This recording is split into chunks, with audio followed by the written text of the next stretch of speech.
Миллионер вернулся домой без предупреждения и замер, увидев, что горничная делает с его сыном. Дорогие зрители, прежде чем мы продолжим, напишите в комментариях, откуда вы смотрите. Нам правда интересно узнать, из какого вы города. Приятного просмотра! Мраморные полы старинного особняка гулко отзывались под шагами Артема, когда он вошел в дом раньше обычного. Ему было 38, он был успешным предпринимателем, элегантно одетым в светлый костюм и небесно-голубой галстук.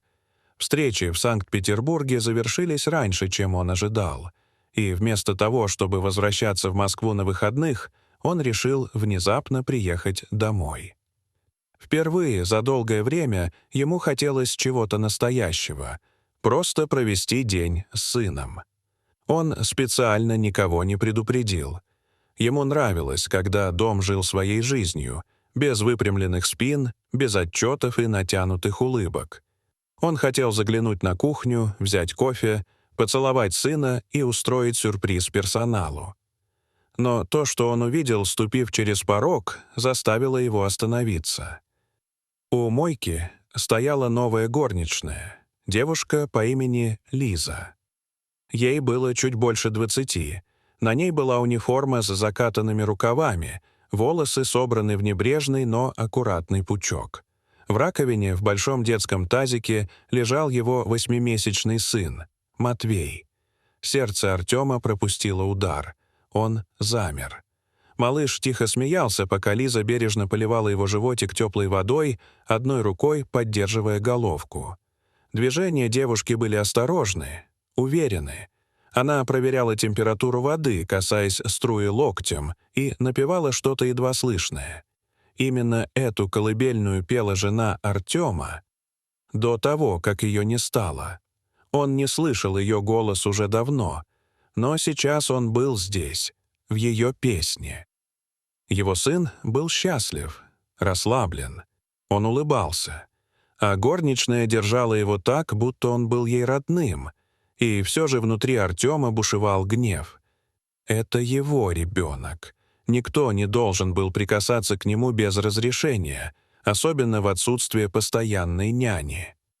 Тамары. А сегодня Тамара была в отъезде. Но разве это оправдание? Он шагнул вперед. Резко. Шумно. «Что вы делаете?» Голос сорвался, прозвучав грубо. Лиза вздрогнула и медленно обернулась. Ее лицо побледнело. «Простите, я могу объяснить...» «Где Тамара?» — резко спросил он. «У нее был запланирован отпуск на 2 дня. Я не знала, что вы вернетесь раньше». «А даже если и так», — перебил он, — «почему вы купаете моего сына? Вы-то горничная. Вы должны полы мыть, а не ребенка». Лиза опустила взгляд и сказала, у него поднялась температура. Он начал капризничать, плакал почти без остановки. Я не нашла градусника и испугалась. Он был горячий на ощупь. Я вспомнила, как при простуде теплая вода помогает. Я хотела только облегчить его состояние. Клянусь, я собиралась вам сообщить. Артем сжал челюсти. Он перевел взгляд на Матвея. Тот, укутавшись в полотенце, тихо посапывал, прижавшись к плечу Лизы. Он был спокоен, но тревога не отпускала. «Я нанимаю лучших специалистов. Я плачу, чтобы о моем сыне заботились профессионально». Его голос стал тише, но от этого еще более жестким. «Вы — горничная, и вы не имеете права к нему прикасаться. Никогда». Слезы блестели в глазах Лизы. Она не спорила. «Простите, я не хотела пересекать границу, но я не могла просто смотреть. Он весь горел». Артем долго молчал. Затем тихо сказал: «Положите его в кроватку и собирайте вещи». Она побледнела. «Вы увольняете меня?» «Я не повторяю дважды». Лиза медленно кивнула. Она поцеловала лоб Матвея, словно прощаясь, и вышла из комнаты, дрожа от напряжения. Артем остался один, стоя у столешницы, опершись руками. В голове гремел хаос. Он должен был чувствовать, что контролирует ситуацию. Но все, что он чувствовал — пустоту. Тишина в доме была гнетущей. Он достал телефон, открыл видеоняню. Матвей спал, лицо было чуть покрасневшим, но выражение спокойное. И вдруг в голове прозвучали слова Лизы. «Он горел. Я не могла просто стоять и смотреть». Наверху Лиза, молча собирая вещи, осторожно положила в сумку старую, чуть потрепанную фотографию. Мальчик в инвалидной коляске с широкой улыбкой. Это был ее младший брат, Саша. Он умер 3 года назад. У него была тяжелая форма эпилепсии. Лиза ухаживала за ним с подросткового возраста, бросив медицинское училище после гибели родителей. Но кому в этом доме интересно, что пережила горничная? Неожиданно раздался стук в дверь. На пороге дворецкий Виктор. «Артем Игоревич просил передать. Ваши рекомендации и расчет будут отправлены до вечера. Он просит, чтобы вы покинули дом до захода солнца». Лиза только кивнула. Но внезапно раздался плач. Не просто капризный, а тревожный. Лиза замерла. Это был тот самый плач, который она слышала ночью, когда у Саши начинался приступ. Она не имела права, но ноги сами понесли ее вперед. Ворвавшись в детскую, она увидела.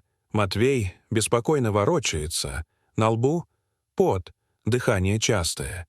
Лиза подбежала к кроватке, прижала ладонь ко лбу. «Нет, нет». Жар вернулся. «Отойдите от него». Голос Артема прозвучал за ее спиной, но Лиза не двинулась. У него поднимается температура, он обезвожен. Может быть, инфекция.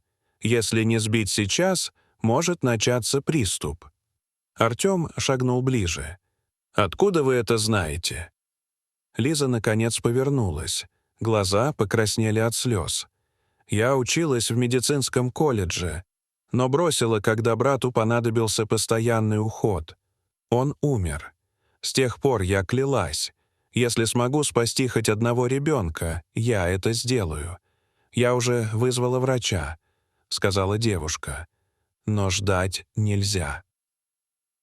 Артем посмотрел на сына. Лицо малыша было красным, он дышал с усилием. Он не сказал ни слова, просто передал Матвея ей в руки. Лиза быстро смочила ткань, приложила к шее и подмышкам малыша, уложила его так, чтобы дыхание стало ровнее, и по каплям начала поить специальным раствором. Ее движения были точны и аккуратны. Постепенно малыш начал успокаиваться. Когда врач прибыл, он только подтвердил: если бы не действие Лизы, у ребенка могла начаться фебрильная судорога. Позже, уже вечером, Артем снова вошел в детскую. Лиза поднялась, готовая уйти. Но он произнес: «Не уходите». Она растерялась. «Простите, я осудил вас, не зная. Я испугался. А вы спасли моего сына. Тамара скоро выходит на пенсию. Мне нужен человек, которому я могу доверять. И я вижу, что вы именно такой человек. Если вы согласитесь, я хочу, чтобы вы стали постоянной няней Матвея. А еще я оплачу ваше обучение. Закончите медицину. Вы должны быть рядом с детьми». Лиза закрыла глаза, пытаясь сдержать слезы. «Я даже не знаю, что сказать. Тогда просто скажите, что останетесь», — мягко ответил он. Она кивнула. С того дня все изменилось. Лиза стала не просто сотрудником, она стала частью семьи. Дорогие зрители, что вы думаете об этой истории? Расскажите, пожалуйста, в комментариях. А если вам понравилось это видео, то ставьте лайк и подписывайтесь на наш канал. До свидания.